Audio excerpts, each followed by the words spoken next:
Conversas sobre Terapia Energética. Uma série de diálogos sobre as novas tendências nas terapias energéticas e informacionais.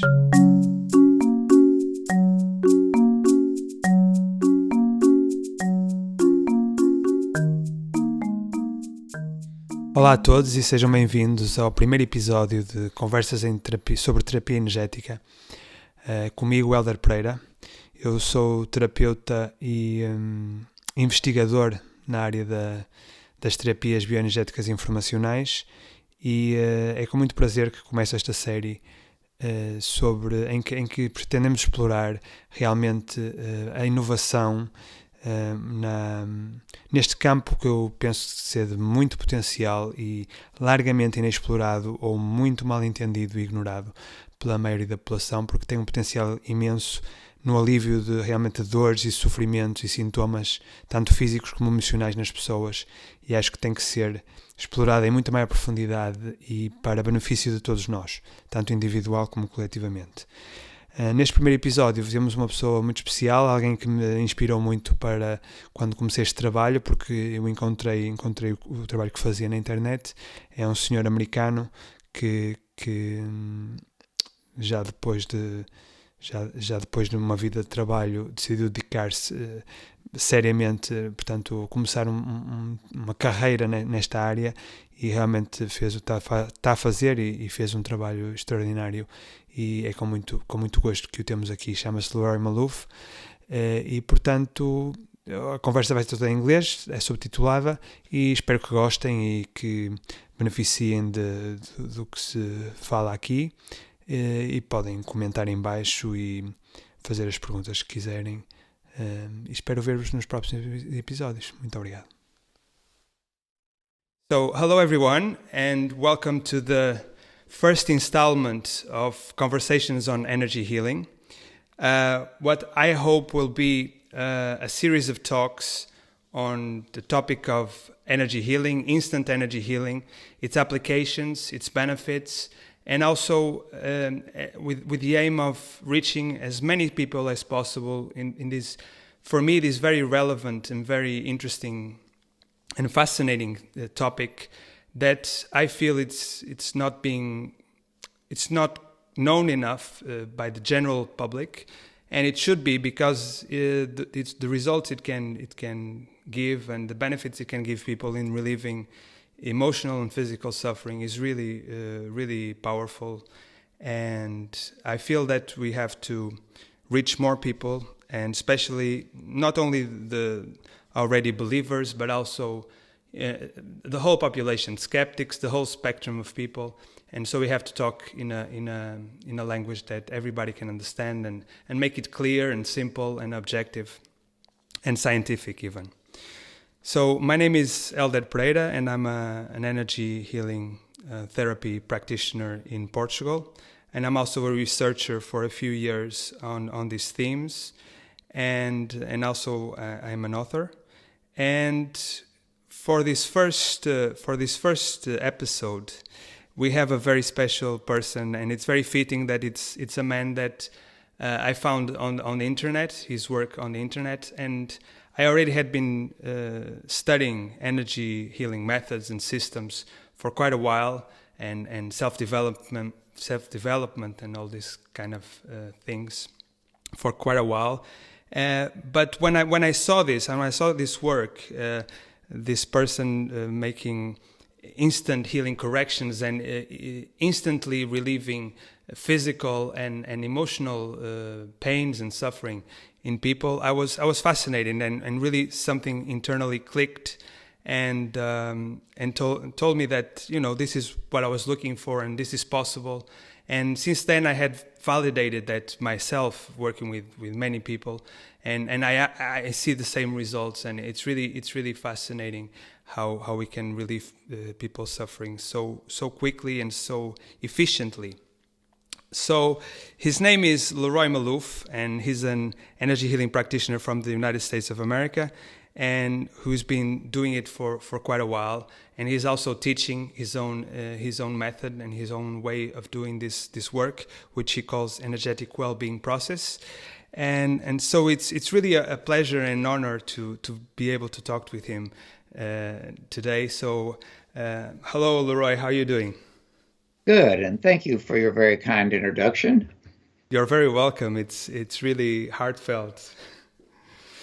So I wanted to start maybe by asking you how you arrived at this work. I know it's by far not the first career you have, and I wanted to let the listeners know a little bit how you got into this, what spiked your interest, and how it developed. Well, as I have mentioned before, I'm in my 14th career, and the way I got interested in, let's call it self-development, was that I was raised in West Texas, and I immigrated to Cambridge, Massachusetts to go to MIT, and it was a big culture shock. It was almost like going to another country. Yeah. They indeed spoke kind of different accents and different words. And I had, after I got here, I really badly injured my knee. And so I was, in a fair amount of pain. And I said, wow, this is, I was struggling. Yeah. And it was really interesting because it's like the first time my mother ever sent me a book. And the book was on how to shift your thinking. And the author had a little exercise where you kind of emptied your mind out and then filled it with love. And so I did that. And probably after about 3 weeks, I woke up and I was just surrounded by and full of love like I had never experienced before. Wow. And I said, wow, I had reality and unreality reversed. I thought life was struggle and pain and this is love, and I want to live my life this way. Yeah. But I had so much stuff to work on in myself that it became something I've basically done all my life. Okay. I'm 85 now, and I'm still doing self-development work. Yes. We're here for that, I guess, no? I guess so. So yes, so from the start, I guess you found you noticed then the relationship between the symptoms you had, like the knee pain and all that, and the life circumstances that you were living. Right. Yes. I mean, it was a direct reflection, if you will. Okay. And I have found that well, let me put it a different way. Our symptoms have intelligence. They're trying to tell us what to work on. Yeah. I mean, for example, if I look at that knee pain, it was saying that life was painful, and in some ways, I didn't feel like I had a leg to stand on. Yeah. Right. Yeah. So that was kind of interesting. Yeah. Another kind of example is have a client who came and she said, I was in an automobile accident 25 years ago, and I got whiplash, my neck got twisted, and I have had neck pain ever since. And she said, it gets better, it gets worse, but it never goes away. Yeah. And I checked her energy and I said, well, what it feels like, if you think of neck and pain, I said, it feels like there's about 7 things in your life that are a big pain in the neck. And she said, oh, yes. Well, there's this about money and this about my spouse and this about work. And she went right down the line. Yeah. And as soon as we worked with her on those life issues, is what I call them, the neck pain went away. Okay, and for people who are not, into this work and completely new to this, how do you do that? So how do you think we clear these issues? How do we clear the issues, and how do you think they get cleared and people really feel relieved. Yeah, that's a really good question, because when things happen quickly, like the pain goes away. Yes. The person's saying, "What's that? How did you do that?" Exactly. Yeah, that's my experience as well. People sometimes get like, "What happened?" That's what I love. That's actually, sorry to interrupt, but when I saw your video, that's what really excited me, was that the admiration. People got really like, "Oh, what happened?" And that whenever I see their face, like I say it's worth it. That makes my life, my work worth it. I love it. So well, let's take a logical answer first. Yeah. Okay. It's one way of saying how does it go away is you find the person's truth. Mm-hmm. Mm-hmm. You've probably heard the saying, "You shall know the truth, and the truth shall set you free." Yeah, yeah. Well, the truth for that lady, that many things in her life were a big pain in the neck. Yeah. That was enough. Yeah. To cause that pain to go away. That realization, yes. So it made the connection between the cause and the actual symptoms. Right. It was a big aha. Yes. And now another way of thinking of it is think about deprogramming. Mm-hmm. Right. So we have this computer in our brain, right? Yeah. And we get thought patterns. Mm-hmm. Yes. So suppose we go in and say, okay, we're going to deprogram all the root causes of you having pain, and one of them clearly is the things in your life that are a pain in the neck. Mm-hmm. So once we find that truth, we're actually deprogramming that. We're changing the programming in the brain's computer. Yeah. And then, though, we want to reprogram. And typically, I talk about reprogramming to the true self of the person. Mm-hmm. Now, this is another whole subject, which is, well, what's the positive pattern that a person has? Mm-hmm. When you say to a person, "Who are you?" Mm-hmm. Well, typically we think about, well, I'm a human being, and I'm an energy worker, or I'm a mechanic, or I'm an engineer, or yes. I'm a housewife, whatever it is. Yes. We typically think of it that way. Mm-hmm. But let me put it another way. About 70% of people are carrying anger. Now, I have a colleague who does anger management classes. People are ordered by the court. They've somehow acted up, and they're ordered by the court to go to an anger management class. Yes. And he says it's higher than 70%. Yeah, sure. Right. And typically, for a lot of people, it's buried. Yes. Yes. They know they'll react once in a while out of anger, but okay, that was just a kind of one. That's the best way that's the best they know, I'd say. When I have clients, I often say that, sometimes they buried a lot of stuff and they're really afraid to bring it up because they're going to suffer again. But I always say, because I do understand that, we all went through these periods and pains in our lives and we really don't want to experience it again. But I always say, believe me, it's the last time you're going to experience this. So you have to let it surface for the last time because, and that's really a relief for people when they know that that can happen. And that's why I feel this is so new. Well, yes. And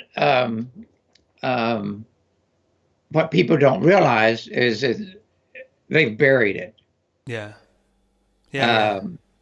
And so, and also, if you think of our different cultures, we know we're not supposed to be angry and we're not supposed to have outbursts. So that's another reason why we kind of bury it, because we're, quote, not supposed to be doing it. Yeah. Yet, yet anger is better than depression in a way. Yeah, definitely. There's more energy there. Yeah. Yeah. Well, some people feed on that anger too. They think, oh well, this is a way I kind of get my energy up and make things happen. True. So, so then though, let's get back to the question: who are you? Well, what I found is that by asking a person, when have you experienced unconditional love? Right? Yeah. A lot of times people say, well, I don't know if I ever have. So I'll say, well, okay, let me suggest something. I'll say, do you have a pet? Yeah. And I'll explain to them that a dog's tail wag, a cat's purr, a songbird's song vibrate at a consciousness level higher than most human beings. So I'll ask them, what did you experience with your pet? Yeah. And they'll say, well, I was comfort. They're always there for me. Yeah, they're always there, yeah. You know, play and acceptance, support. You know, my dog will come up, and if I'm not feeling well, will come up, if I'm in my bed, and sit right by my bed or lie on my bed with me. So I ask people to start capturing those words: support, acceptance, fun, and exuberance. And there's all kinds of words people come up with. And so I'll identify all those words. I actually, when I've worked with a client, I'll keep track of those and I'll send them to them. I'll send the list to them. And I'll say, you know what? This is about the best description there is of who you really are. Okay, that's very beautiful. Yeah, and that's true. And it's really sad that most of us can't really identify a time where we really felt that, and yet I also believe it's our essential nature. So when all the shadows, all the clunk we accumulated, and that start being activated as we grow up, because when we're children we express that essential nature, then we forget about it. We literally cover it, and when I see people being relieved of this with this work, I literally see their face lights up. So there's more light, there's more openness, and they seem more radiant. They're literally more radiant. So that's the light that's already there, buried. Yeah. So that's very nice. Yeah. Excuse me for interrupting you, but no. The other thing I do is I say to people, do you realize that when you were 5 years old, you were going strong to 90% of your life? Yes. True. Right? Yeah. And average for adults is about 20%. Yeah. I believe and, that. And I'll say, well, so that means what's the 80%? It's being irritated, frustrated, upset, reacting, judging yourself, judging others, depressed, etc. Yeah. All because of programming we have accumulated. Yeah, exactly. And so this and that kind of opens people's eyes. Oh yeah. Nice. So just going back a little bit on the trying to explain this. This is my fascination as well. Trying to explain this kind of a little bit esoteric or metaphysical, if you will, or mysterious ways that this happens in a kind of a more objective way.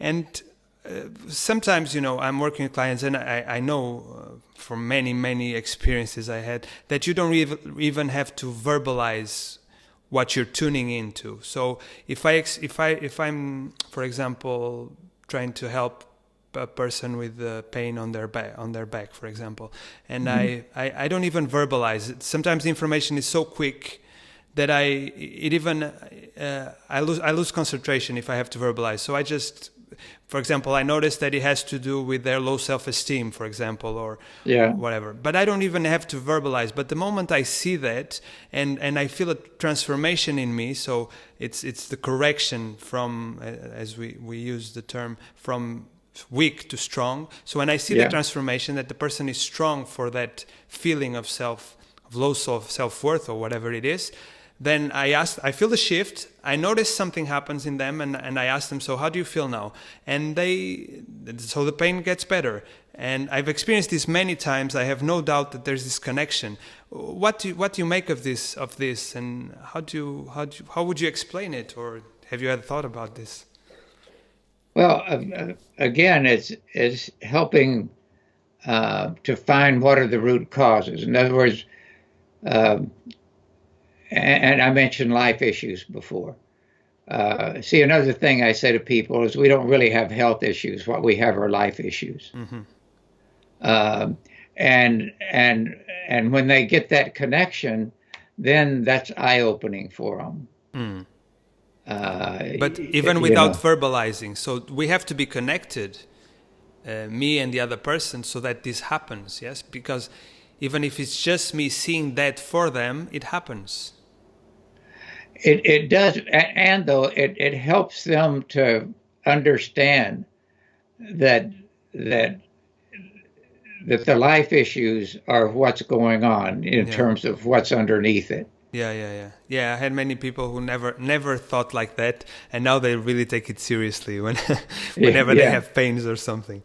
They're really, I'm upset because of this or that. It's really interesting. Yes. Yeah. Okay. So going forward a little bit about we mentioned culture, and in our culture, and at least my experience is that, I'm fascinated how advanced and sophisticated these kinds of healing methods are. But still they are not very much known or studied, even scientifically. And so there seems to be a general ignorance or resistance to them and their mode of functioning. So do you find that in your own culture, in your own country, and in your own experience, that these approaches are more welcomed maybe nowadays, or have they evolved?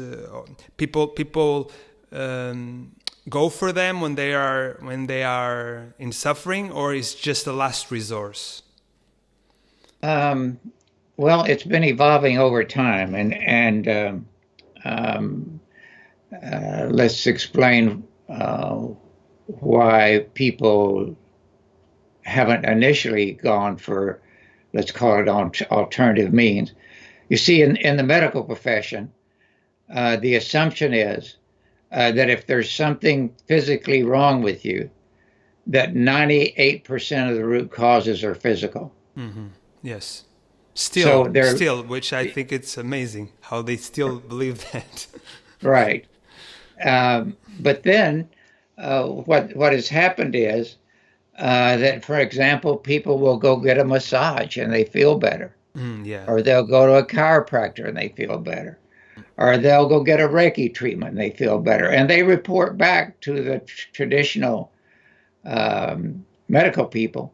And so there's been a growing acceptance of these alternative means of getting help. And in fact, even in some hospitals, for example, they'll have a section now of a massage therapist or some other modality. Yeah. So it's been getting greater and greater acceptance as time has gone on. Okay, that's been your experience as well in your country and along the years that you've been in the field, yes? Yes. Okay, that's cool. I've also read, I think it was one in your books or in your blog, I don't remember, that you had some collaboration with local doctors, so they would refer patients to you and then they would go back, and that seems like a very, very, very good thing and very advanced thing. Can you elaborate on that a little bit? Yeah, I met this doctor at one of the numerous modalities I've gone and experienced. Mm-hmm. And we hit it off with each other. And so we kept in touch after that. And we worked with each other to doing the energy work. And she began to integrate it into her practice. Very interesting. And also, instead of going the only using prescription drugs, she began to investigate and to suggest to people to use many supplements to help with whatever was troubling them. Mm-hmm. So she became very, very immersed in the alternative energy and medicine field, if you will. Okay. And in fact, she even supported my coming and doing, having sessions, and she would invite her patients to come mm-hmm. to experience getting help for eliminating their symptoms. Oh, that's yeah. That's very interesting, and it's a beautiful thing to start seeing these collaborations, because in my own work I see that people sometimes don't get relief with the conventional treatments, and they're very good and they have their place, but sometimes they don't work, and they find relief this way. And I would love to to be able to integrate both, because I think they both have their place, and will get people to a higher level, I'd say. Yeah, I believe over time it will happen more and more. I mean, there'll always be kind of the strict traditional medical approach, and that's fine. What I say to people is that there's numerous modalities and products. And the great thing is that every one of them works for numerous people. Uh-huh. There are, if you look at traditional medicine, there's miracles they perform with people. Yeah. As well, in terms of organ replacement or yes, many things. Many things. So. Yeah. And what I do is whatever a person has decided the modality they want to use, I support them in whatever they're doing. I help get their energy strong. Yes. To fully benefit from whatever they have chosen to do. Yes, and that can be a great help. Yeah, I totally agree with you, and yeah, that's a very good way forward. And do you have any other ideas of how these methods could become more widespread and accepted by people and the society in general? Do you think it's just going to happen naturally, or there are things that we could do? I believe, for example, I gave a presentation several months ago to a group in another state close by. It was like a holistic healing organization. I don't mean a formal organization, but people kind of voluntarily would come together, and they represented numerous modalities, mm-hmm. That alternative modalities that they were using, mm-hmm. and they were completely accepting of what each other were doing, and I think the more that happens, the more widespread this will become. Yeah. Okay, I understand. But I still see a gap between the conventional and the unconventional, and at least my passion will be to create a bridge, and that really becomes truly universal, so that doesn't become like a fringe of methods that are weird or something, but are part of a holistic way of seeing things. But that implies a completely different way of actually seeing the human being and the universe at large. Because if this works like this instantly and so fast, and then we really have to readdress and the way we see things. And don't you agree?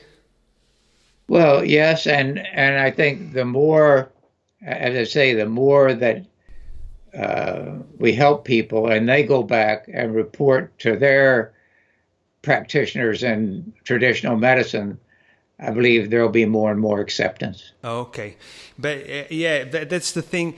I noticed in my I started this only about 4 years ago, I think, and I thought the results would speak by themselves, and they do. So people, the word has been spreading by word of mouth mostly. I'm in a small town anyway. But yes, but I don't see. I see people are really afraid of. They don't know where to put this. Yeah, right. Yeah, and I see it as a big obstacle, and that I'm trying to overcome. And that's why I try to do public presentations and try to explain because I'm a scientist by education, and I try to explain this the most scientifically as possible as I can.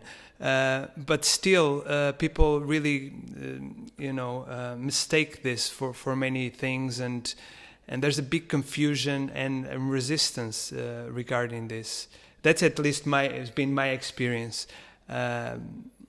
Maybe in the United States it's different, or it was like this maybe a few years ago, and now it's become different. I think there's people who absolutely still would not accept anything alternative. So yeah, but I believe the acceptance is growing over time. Okay, that's optimistic news. I'm happy. I mean, this is proof of this. I'm talking here. I'm in Portugal, in the United States, and we are starting. We are starting to talk about this here as well. More deeply. I see it on TV more and more as well. Different practitioners in Portugal that I didn't even know existed, doing very similar work and doing beautiful work and really helping very, very important people with serious problems. And this reminds me, by the way, at my annual physical a couple of years ago, the nurse practitioner picked up a heart murmur. A heart murmur, okay. Yeah. And I said, oh, and she said, it's one of your valves and your heart is leaking. Okay. I'm sorry. She said, she wanted a deeper scan. So she sent me to a traditional doctor. Oh, well, she's in traditional too, but she wanted a deeper scan of my heart and chest. And so they got the results and said, go see this doctor who specializes in heart problems. And I went to see him, and he said, oh, well, there's a slight leakage in one of your valves. And I said, oh, well, that's fine. He said, come back and see me in a year. I said, it'll be gone by then. That I'm sure he doesn't hear that often, no? I know he doesn't. And he said, wow, well, that's a positive attitude. So how much confidence?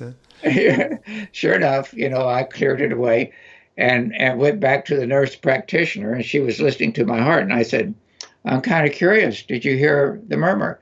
She said, no. It's gone. And so she sent you home without any medication or anything? It was something just to be checked every year?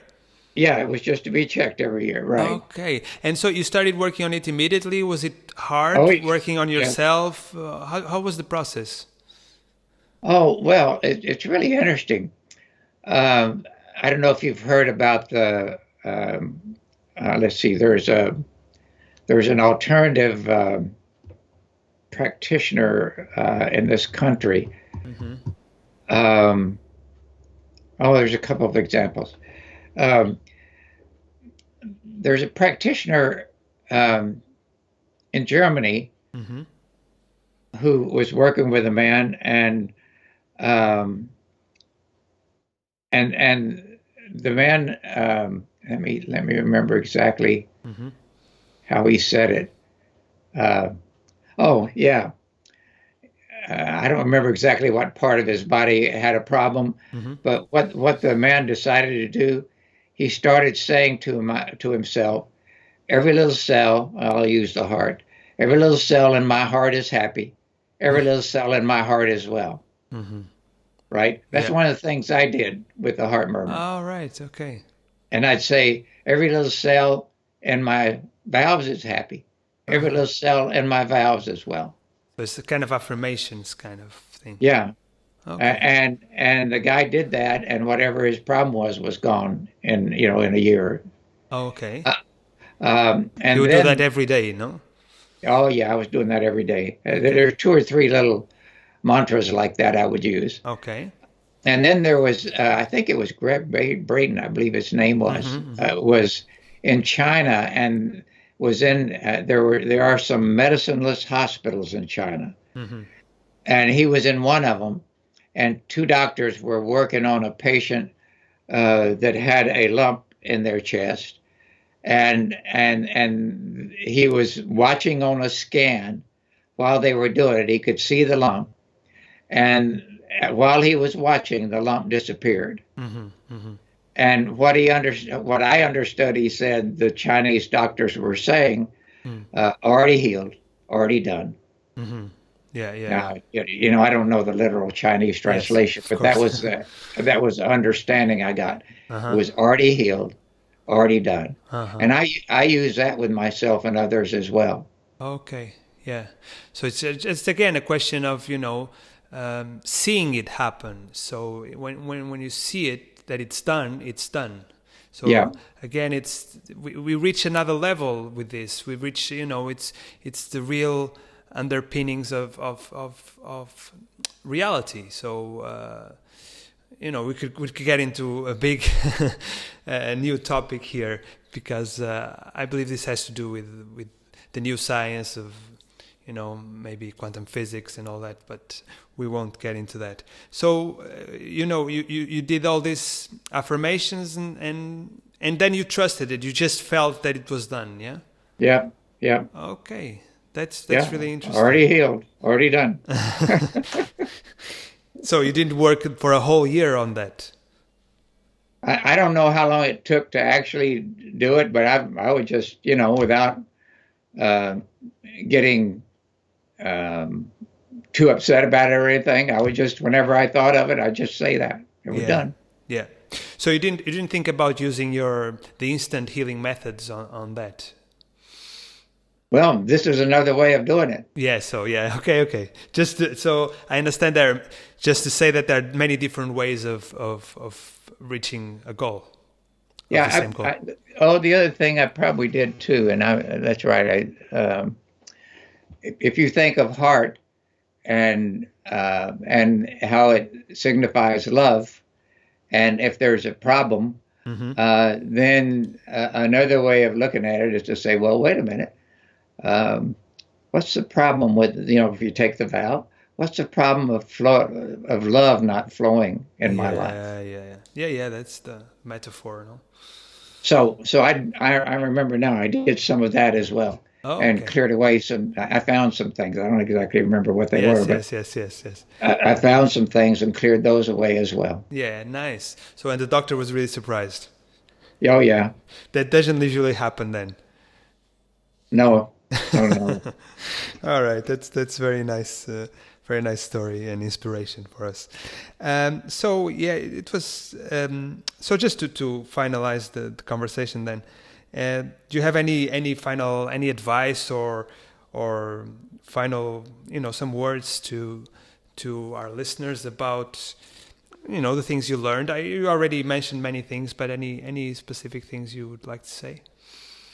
Yeah, just that if a person will just do some of these relatively small shifts, in a way, they're reprogramming themselves. Yeah. Like another one, I get my energy to 100% every day. In the morning, that's how you start the day?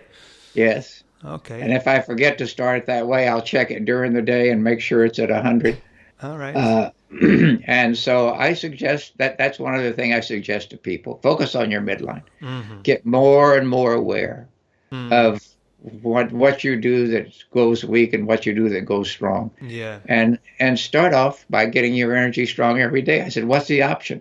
Going through the day weak. Yeah. So that's the way I kind of say, let's just start with the little things and nice. That's very good advice. And the way you just feel you're stronger, yes? Because I'm talking, I know I do this work as well, but for a person that's completely new to this, this whole talk about energy and, and feeling your energy strong, they probably don't, but it's just a matter of, you have to develop an awareness of your energy flow and the difference between being strong and weak, correct? Yes, and a lot of people say, well, I don't understand that, and you can give them, some demonstrations, but yes. What I say to them is it's a skill. Yes. If you think, it's a skill to get your energy strong every day, and it's a skill to deprogram, reprogram. Yeah. It's something that can be learned. It's not, something that somebody else has to do for you. You can learn to do it yourself. It's like riding a bicycle. Then it gets easier. Exactly. A science and an art at the same time. Yeah. Well, Leroy, thank you very, very much for allowing to have this interview with you and this very nice conversation, and for giving us your perspective and advice on things. I know you have a lot of experience on this, so I'm very, very honored to have you as my first guest, and I thank you very much. And I'm very honored to be your first guest. And you're welcome, and thank you very much. Thank you very much, Leroy. So okay. Take care then. You too. Bye-bye. Bye-bye.